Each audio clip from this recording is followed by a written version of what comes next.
All right, we're ready for Revelation chapter 7.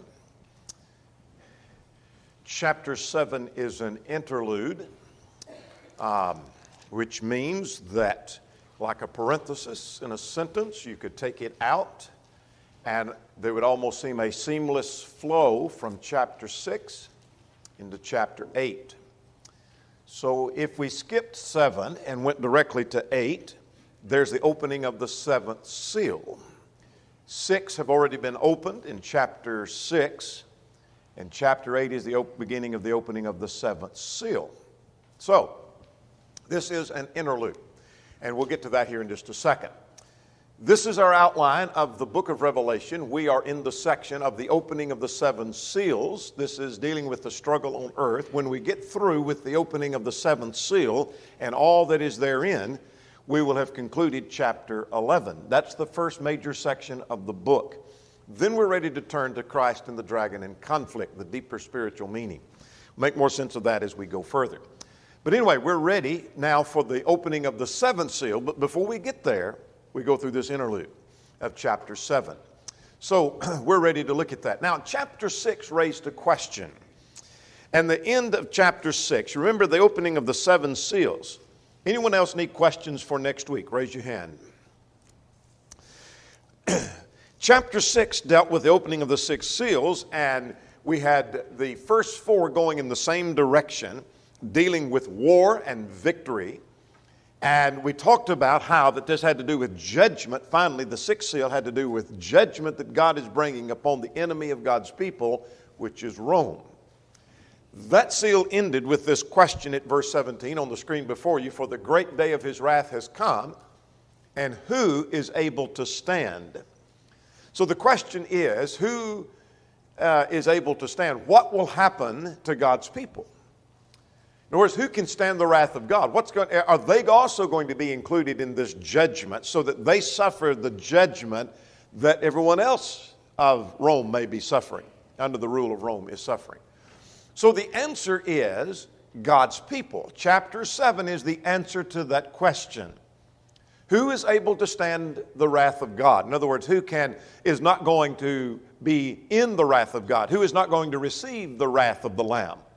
And the answer to that is God's people. And that's what chapter 7 is about. God's people are protected by God. They are sealed. We'll talk about the significance of the sealing here in just a moment. So when it came to that question, we talked last week about how that question was raised and we have an answer to that. Well, that answer is chapter 7. Then having answered that question, we're ready for the opening of the 7th seal in chapter 8. So let's go now to our questions. And if you missed this question, you weren't listening just now. Question number 8. Does this chapter have any relation to chapter 6? And if so, what? It does. What relation does it have? Yes, it answers that question of chapter 6. Who can withstand the wrath of God? All right, let's get a question or two out of the way, and then we will get underway of looking at our outline of chapter 7. Question number 1. Who received the seal on their foreheads? 144,000. All right, the remnant of Israel.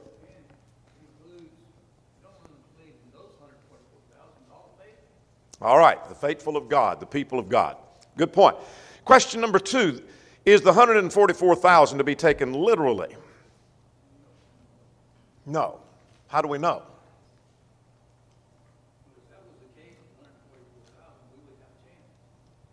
All right.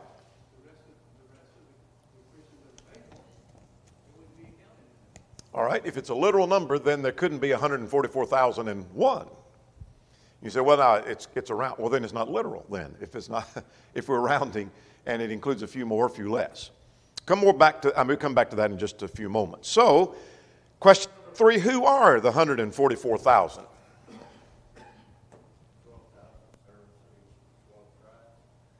All right, 12,000 from each tribe.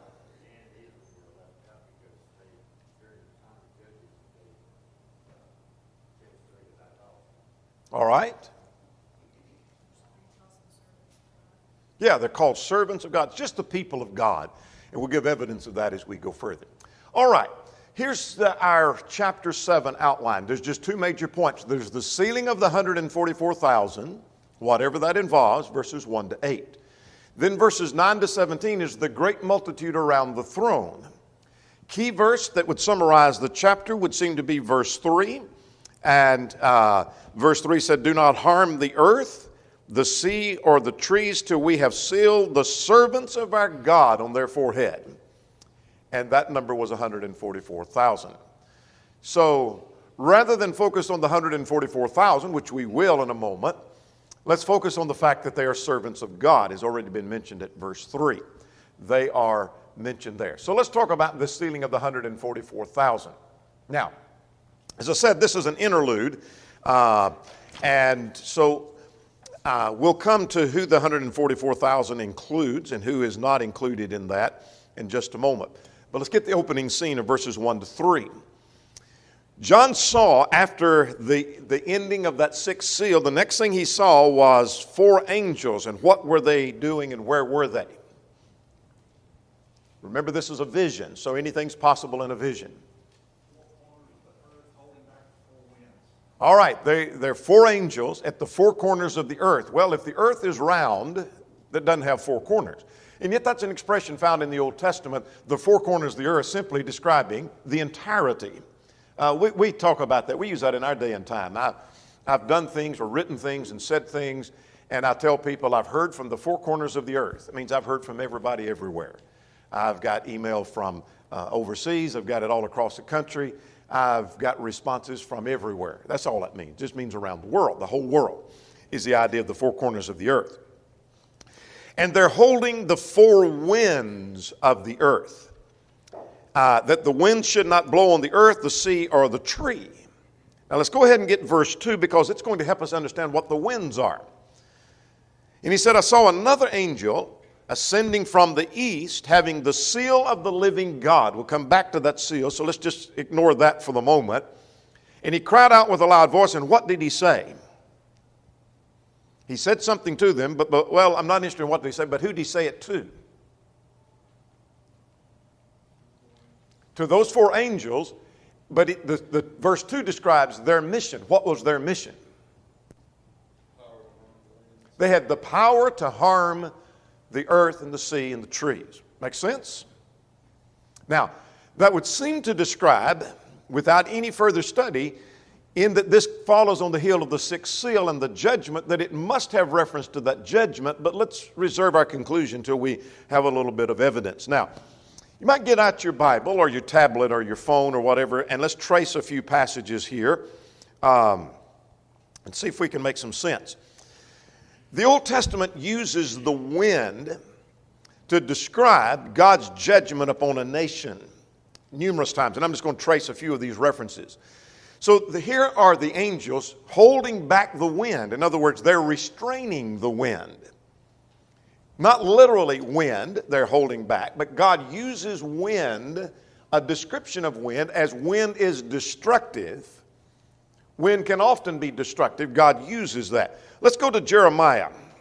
Turn over with me to Jeremiah, and we won't say a whole lot about the context of each one. I just want to get you the picture that in the Old Testament, God uses this idea of wind. Jeremiah chapter 4, verses 11 and 12, "And at that time he said to his people and to Jerusalem, a dry wind of the desolate height blows in the wilderness toward the daughter of my people. Not to fan or to cleanse, a wind too strong, for these will come from me. Now I also speak judgment against them." So that verse alone tells me that God sometimes describes the judgment he's bringing on his people as bringing a strong wind. Not a wind that's just going to lightly blow, but this is a strong wind that's going to be destructive. All right, let's go a little bit further. While we're there, let's drop down to verse 18. Or not verse 18, let's go to chapter 18, I'm sorry. Chapter 18 and in verse 17. Jeremiah 18 in verse 17. "And I will scatter them as with an east wind before the enemy, and I will show them the back and not the face." God's going to bring a strong wind and be destructive. Well, let's get one more in that passage or in that context. Let's go to Jeremiah. Let's see, chapter 49. chapter 49 and in verse 32. Jeremiah 49 in verse 32. And verse 30, I've got the wrong verse there. Yeah, this is one I want. Jeremiah 49 and in verse 32. Their camels shall be for booty, and the multitude of their camels for plunder. I will scatter to all the winds in the farthest corners, and I'll bring calamity on all sides. We see the same principle down a little bit later that against Elam, when God brings judgment against Elam, that I'll bring four winds from the four corners of heaven. Well, we could go on. Let me give you some other references if you're jotting these down. Ezekiel 5 in verse 2. Ezekiel 12 in verse 14, and Isaiah 41 and in verse 16. So what I'm trying to describe to you is the wind is used with reference to God's judgment and God's destruction upon a nation. When he brought destruction upon Judah, when he brought destruction upon Elam and other nations, God bringing a strong destructive wind. So here are the four angels holding back the destructive force, that destruction. Now, so they're restraining back that destructive judgment until God's people are sealed. And so it was given to these four angels granted them to harm the earth and the sea. Now let's get verse 3. That angel from the east said, do not harm the earth or the sea or the trees till we have sealed the servants of our God on their foreheads. Now what is this idea of sealing?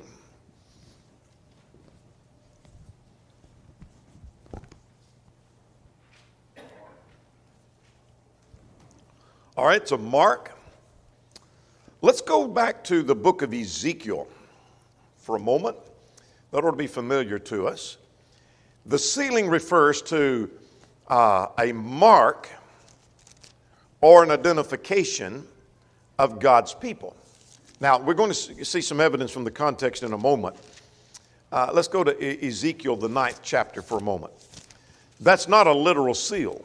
Not a literal mark, not a literal. In other words, there's not an X on your forehead that identifies you as the person of God, and someone else doesn't have that X on their head, therefore they're not a person of God. It's not a literal mark. We'll give evidence of that here in a second.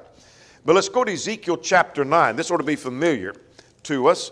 Ezekiel chapter 9, verses 1 to 7. We won't have time to read all of that, but here is in the context about the wicked being slaughtered and the righteous saved.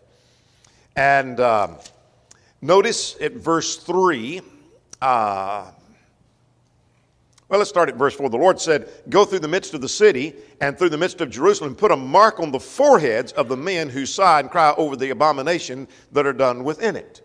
Again, not literal, but that Jerusalem is going to be destroyed.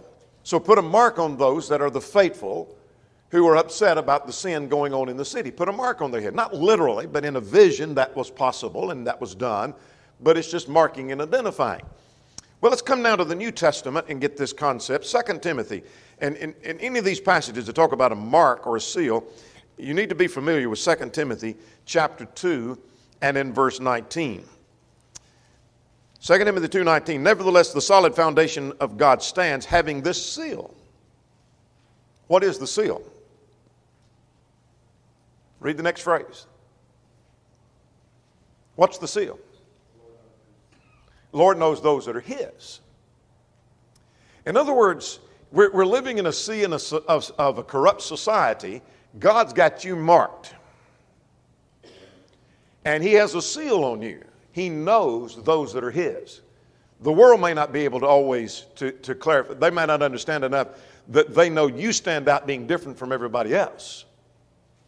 Unless they know you personally, they know you live different. But I'm not talking about you don't set a good example. I'm just saying that you look like everybody else, but the Lord's put a mark on you. Not literally. The Lord knows those that are His. That's assuring, isn't it? That's comforting. All right? With that in mind, we're talking about just simply marking or identify. It seems to be a symbol of protection that the Lord has marked and sealed His people, and they're going to stand. So who is it that can stand and not face the wrath of God? Well, Rome's going to face the wrath of God. We know that. But God's people are not going to face that wrath. God's put His mark. God knows those that are His. So does the Lord know that when I've been denying Caesar over here of his worship, and I may be, did the Lord take note of that? Yeah, the Lord took note of that. He's got his mark on me. Makes sense? The Lord's got his mark on me. All right. Now, we don't know yet about what that's all about till we get down to verse, let's go back to Revelation 7, till we get down to verse 4. So 4 through 8, and he said, and I heard that the number of those that were sealed were 144,000 of all the tribes of Israel, of the children of Israel, were sealed. And then verses 5 through 8 we can go through quite quickly because it lists the 12 tribes and how many from each tribe? 12,000 from each tribe. So let's talk about this 144,000. You have an idea who that is. If this was even your cursory study of Revelation, you have a pretty good idea who the 144,000 are, but are we prepared to defend that to someone who's questioning what is that? How would you explain it to someone? So let's raise the question, is it literal or not? How do I know it's not literal? Now, Dennis has already suggested that if it is literal, that means then we're out.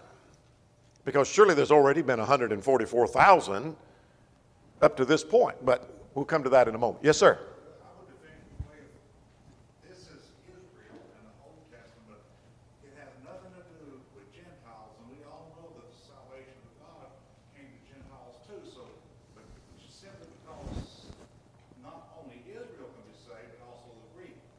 Us being a Greek, we can be saved. So we know that 144 can't be literal. It just means the identified of God's people at that time. Okay, very good. That if only Jews are mentioned here, tribes of Israel are mentioned in verses 1 to 8.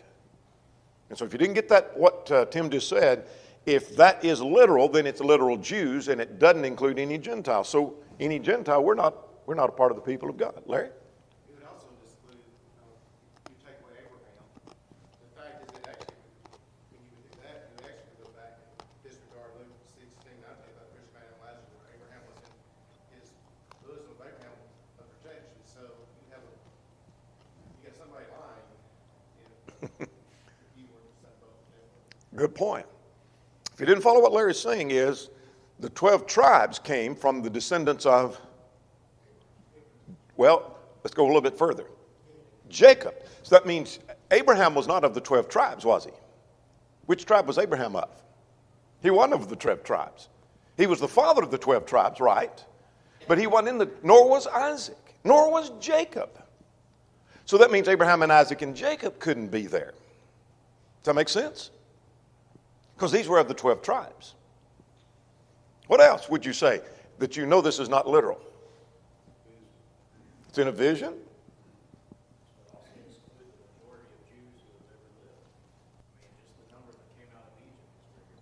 All right. None of those would make it. Good point. Since this is a vision, what other things would we have to take literal to justify? Yeah. Good point. The seal is not literal. Even those who think this is a literal number, like the Jehovah's Witnesses, they think this is a literal number.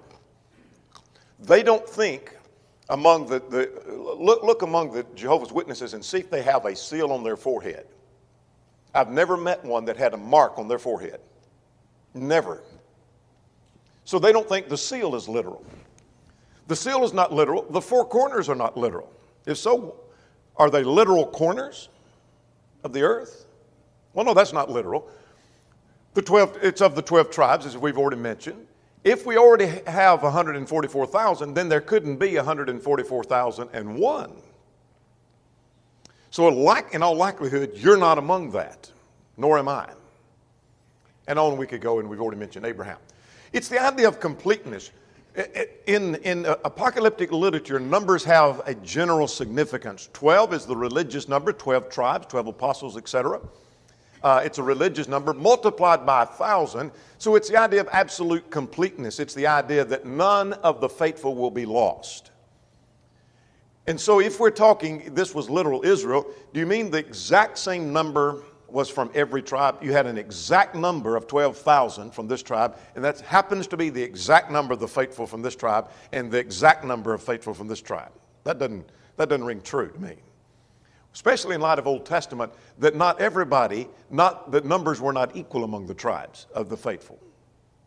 So consequently, this has reference to simply the idea of completeness. It's the religious number multiplied. It's 144,000. Now, we'll come back to that 144,000 in just a moment. Now, I want to go to chapter 14 just for a moment. Chapter 14 and verse 1, we're going to come to this 144,000. So whatever we do with it now has to harmonize with what we're going to do with it later. And so I just mentioned verse 1 that Revelation 14 mentions that in the context that it has reference to all of those who are redeemed. So who are the 144,000? The redeemed. Chapter 22 at the end of the book mentions all of God's people are sealed. Revelation 22 and verse 4. So we must be talking about the people of God who are sealed. Now we'll come back more to that in just a moment. Let's talk about this great multitude around the throne now. The great multitude around the throne. Beginning at verse 9. In fact, let's get a question out of the way. Let's get a question here. Let's see, what question are we ready for? Question number 4. What did John see around the throne? Great crowd and too great. All right, there was a great multitude, too great to enumerate. Just a great multitude. What has God done for those? Question number 5. Arrayed in white robes.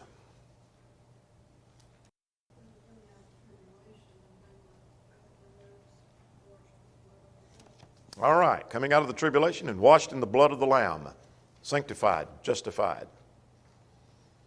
What descriptions, question number 6, of praise are given to God and Christ in this chapter?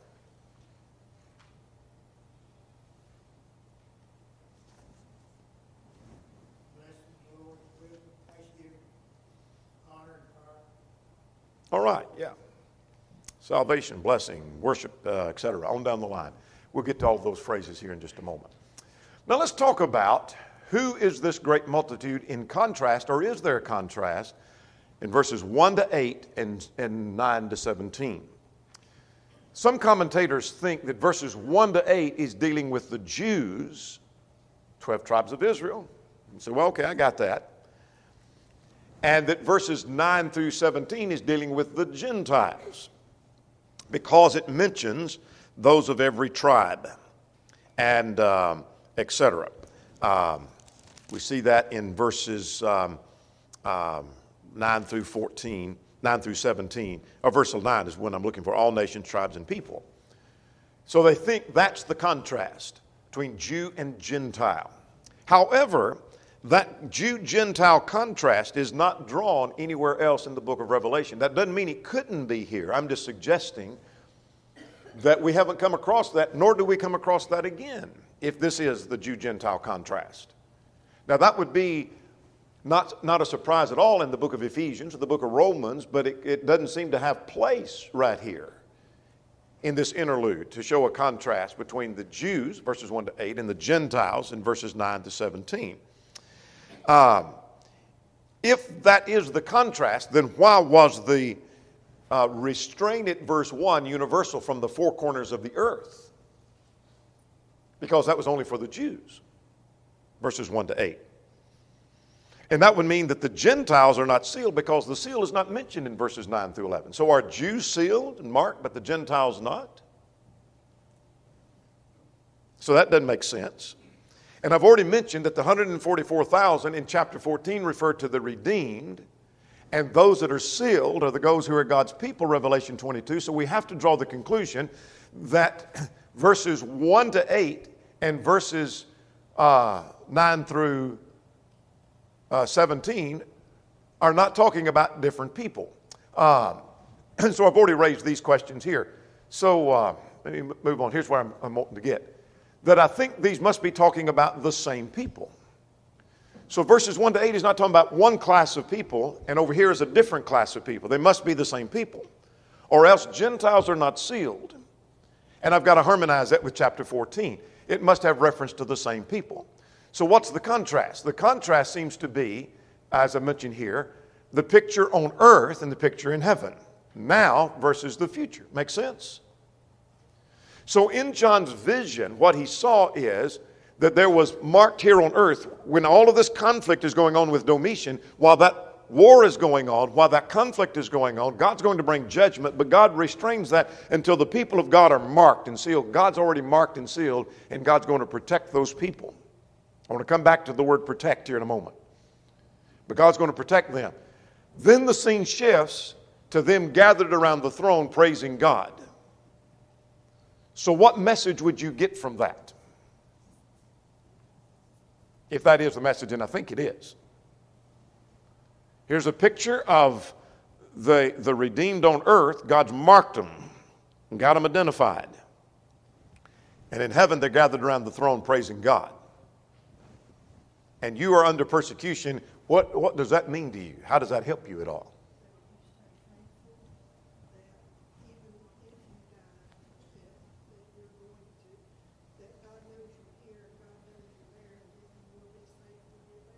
Absolutely. Yeah, if you didn't catch what she said, it means if you remain faithful, remains true, you might be killed, but God's got you marked, and you're going to be gathered around the throne in heaven. Make sense? So this idea of the seal and protection doesn't mean God's protecting them from death, because did some of the Christians face death? Yeah. So it wasn't, I mentioned last week, death's not a big deal to God. So God's not saying, I'm protecting you from death. You may die, but that's not a big deal, because ultimately you're going to be in heaven, where life and death doesn't matter anymore. Make sense? That's the picture given in Revelation chapter 7. Beautiful picture given here. So let's work our way through this now and see if we can make some sense of this. Verses 9 through 12 now is they're worshiping God. So here's the picture of that same group of the 144,000, the redeemed of God, the people of God. Now the picture is shifted to heaven. And he saw a great multitude, which no one could number, and they were from all nations and all tribes and all people. By the way, let me stop just for a moment. Let's go back to the 12 tribes. Oh, the Old Testament, 12 tribes were the people of God. James 1 and verse 1, 1 Peter also mentions this too. The Israel of God, the people of God, the redeemed, are the Israel of God. Does that make sense? James 1, the 12 tribes dispersed abroad. Remember that phrase? They're not all of Israel, which are of Israel, Romans 9. Several expressions through the New Testament where the people of God, that's us, are called the Israel of God. So that's why he mentions Israel in verses 1 to 8. But let's go back now to verse 9. What else did he see? He saw the multitude. How were they dressed? In white robes. What did they have? Palm branches. Let's talk about the white robes. The white robes may suggest purity. White is associated with purity. They are pure. They didn't corrupt themselves. It may have reference to victory. White is a color of victory. They are victorious. They overcame. They overcame the pressure. They overcame Satan. They overcame sin. So they're dressed in white robes. So here's this great multitude gathered around the throne in white robes. What does the palm branches suggest? Some celebration. It may allude, and I say may because I don't know for sure, it may allude to the palm branches being used in the Feast of the Tabernacles, Leviticus 23 and verse 40. If that be the case, it's some festive celebration. So here are those gathered around the throne. They're praising God and they're celebrating their victory, celebrating their God who brought victory for them. Now, the next question is, what were they saying? Salvation belongs to our God. Salvation in this context, that may refer to salvation from sin. And you say, I'm sure it is. Well, then have at it. But I'm wondering if it doesn't mean salvation in the sense of victory, of overcoming with the Lamb, like Revelation 17:14. That we're victorious through the Lamb and we're saved in that sense. That may be what it means. But anyway, they're crying out, salvation belongs to our God and to him who sits on the throne and to the Lamb. And then all the angels around did what? And the four living creatures and the elders. And they're worshiping God. Let's see what they said at verse 12. What'd they say?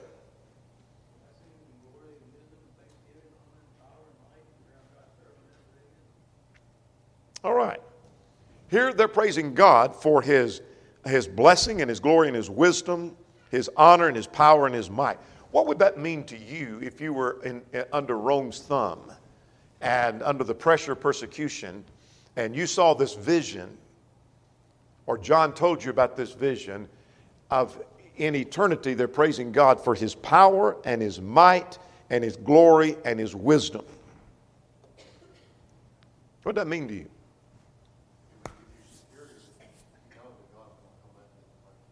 All right, yeah, that we are secure because God's going to take care of us. What else would it mean? Good point. God's in control, that we saw he's still on his throne in control, chapter 4. Yeah, because our God is a God of power, our God is a God of might, our God is a God of wisdom, and he's a God of honor. And consequently, you can put your trust and your confidence in him. Can you not be assured that there were some Christians who kind of wondered at times, God says don't bow and he's going to take care of us, and yet I saw people killed because they didn't bow to Caesar. Can I put my trust in my confidence? Is that going to work? They had to wonder at times. And so here's some assurance. You can put your trust and your confidence in God because God is a power, God of power, God of might, God of wisdom. Questions or comments? All right, let's look at verses 13 and 14. These were the ones that washed their robes in the blood of the Lamb. So then one of the elders said to me, who are these that are arrayed in white robes, and where did they come from? He asked John that. And John's answer was, you know who they are. I don't think that's a disrespectful answer. It's saying you are in a better position, and it's simply an opportunity for him to explain to John who these people are. So he said, what?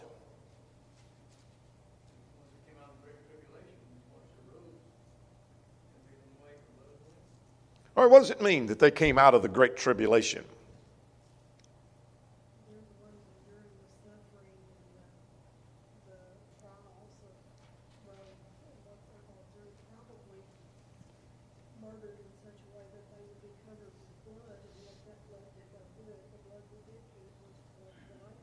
All right, very good.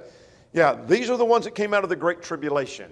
Premillennialists make that the 7 years of tribulation. There's no evidence of that. It doesn't fit in this context. But these are the ones that came through the Great Tribulation, the great conflict that you are in, if you're reading this letter. And they came through it. And they survived. May have been killed, but they survived because they made it to heaven. And so these are the ones that came through the Great Tribulation. They've washed their robes and made them white in the blood of the Lamb. They're made pure by the blood of the Lamb. Now, when Rome gets a hold of this letter, does that make any sense? That something was turned white, being washed in blood? A bunch of nonsense. And so they let the letter pass on. But it does make some sense to Christians, doesn't it? They understand what the blood of the Lamb and how they're made white by the blood of the Lamb. These are the ones. They've been made white by the blood of the Lamb. That's who these people are. That's this great multitude. They're worshiping God. Now then, they're with God and with the Lamb, verses 15 to 17. Now, what do you see in verse 15?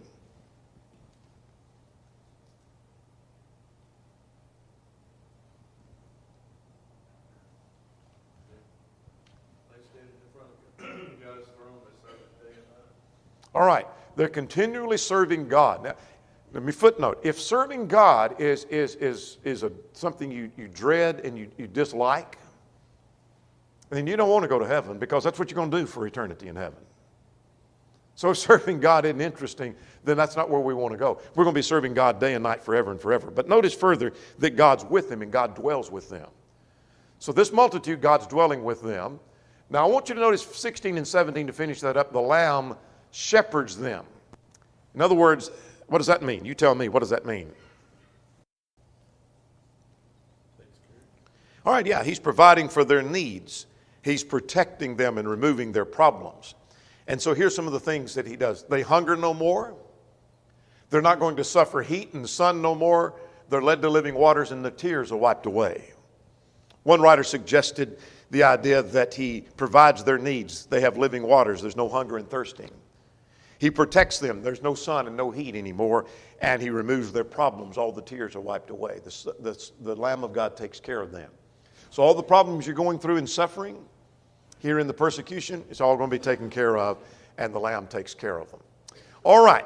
Now, we've got about a minute or two to go. Let's go to question number 9. What's the point of this chapter?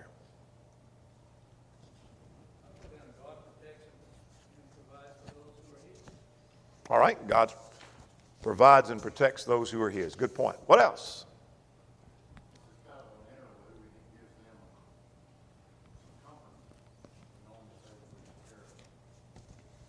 All right. Very good. Here's the picture.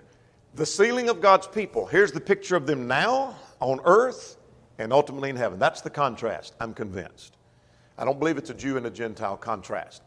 So what's the point? It's God's people will escape the wrath of God. The question was, who will escape the wrath of God? God's people will escape the wrath of the Lamb.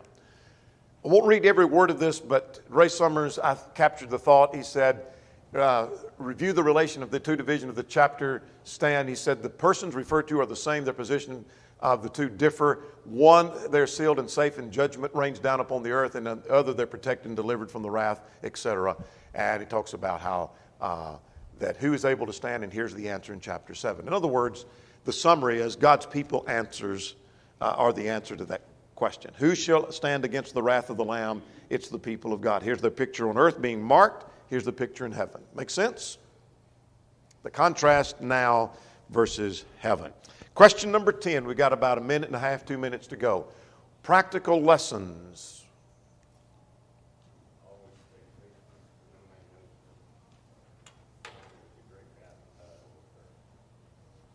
All right. Always remain faithful. All right. What else? Say again. Okay. Message of hope. What else?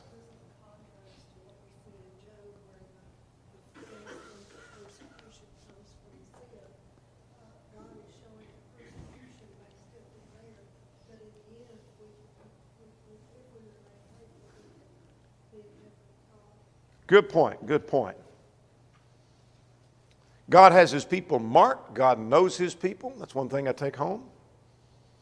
And He has you marked. You may wonder, I wonder if anybody even knows how hard I'm working at trying to serve God. God does. God's got you marked. God's got you marked. He's got a mark on your forehead. He knows exactly what's going on. Here's another thing that it seems a little strange to take home, but I think it's a point. There is one sense in which only a few, small numbers are going to be saved. Jesus talked about that in Matthew 7. But in this context, there is a sense in which a multitude would be saved. And that makes me think maybe more would be saved than I think would be saved. Does that make sense? There's a multitude. Maybe there's people that are redeemed that I don't realize are among the redeemed. And I'll leave that to God. But there's a sense in which there's a multitude, too innumerable to mention. That was the vision John saw. Anyway, think about that one. What else? Practical. You take home with you.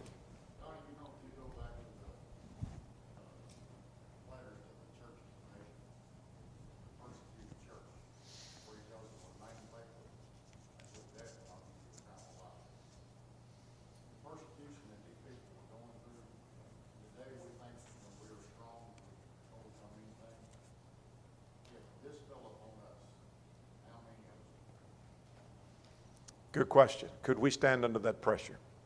Good question. One more is that one day all of our troubles will be over. You ever wonder, when's this going to be over? When's this going to end? One day, it will. It did for them, and it will for us. Chapter 8 next time, we'll go into the 7th seal.